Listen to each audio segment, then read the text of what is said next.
Baik, di sini kita sudah bersama dengan narasumber Kak Arif Firman selaku ketua dari Hizbullah. Waalaikumsalam. Kami selaku mahasiswi manajemen kelas 19B ingin sedikit bertanya mengenai apa sih itu Hizbullah. Oh iya, silakan. Saya ingin bertanya, apa kepanduan Hizbullah? Kepanduan Hizbul Wathan adalah organisasi yang dimiliki oleh Muhammadiyah yang berdiri pada tahun 1916.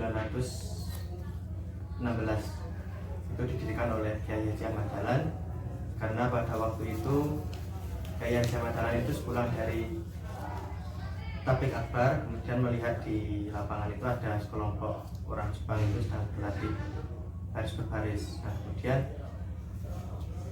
Kiai Haji Ahmad Dahlan itu kepengen membuat organisasi seperti itu, kepanduan itu.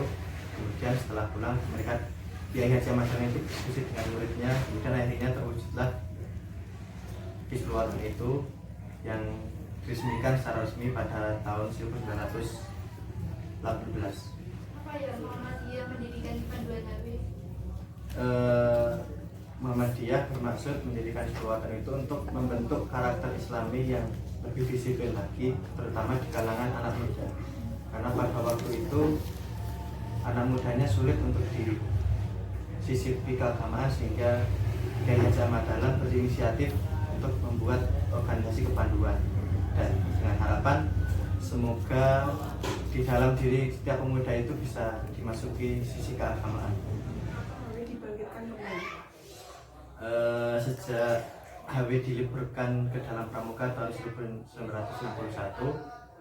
Muhammadiyah seperti kehilangan ruh di kalangan anak mudanya, karena kegiatan pramuka itu sangat terbatas, hanya berkegiatan di setiap sekolah-sekolah.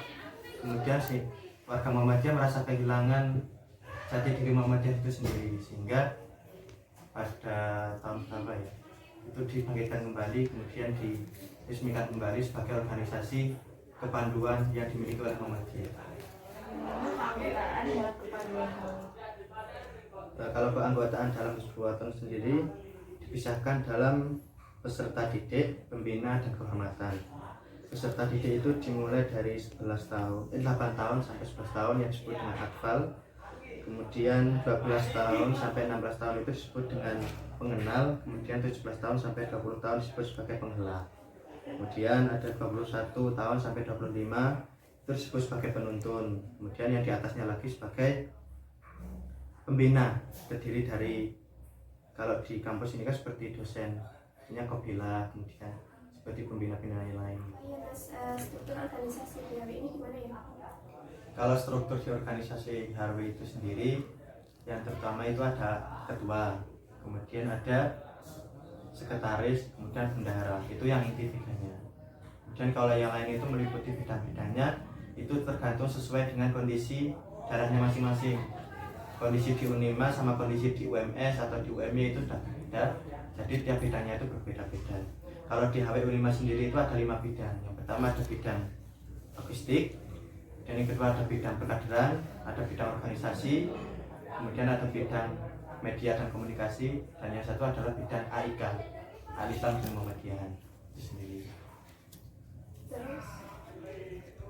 Terus jenis-jenis prakor yang dijalani apa saja? Nah, seperti tadi yang sudah saya katakan, kalau proker itu tiap daerah kan juga berbeda-beda, tergantung pemikiran dari organisasi tersebut.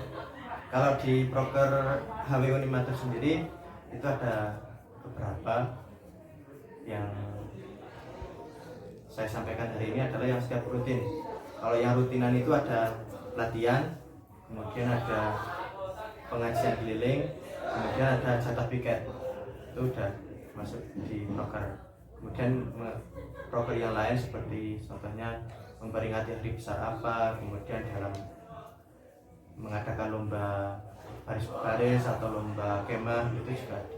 Terima kasih kami ucapkan kepada UKM Hizbul Wathan yang telah menyediakan waktu dan tempat kepada kami, sehingga kami dapat mencari tahu apa itu Hizbul Wathan lebih jauh.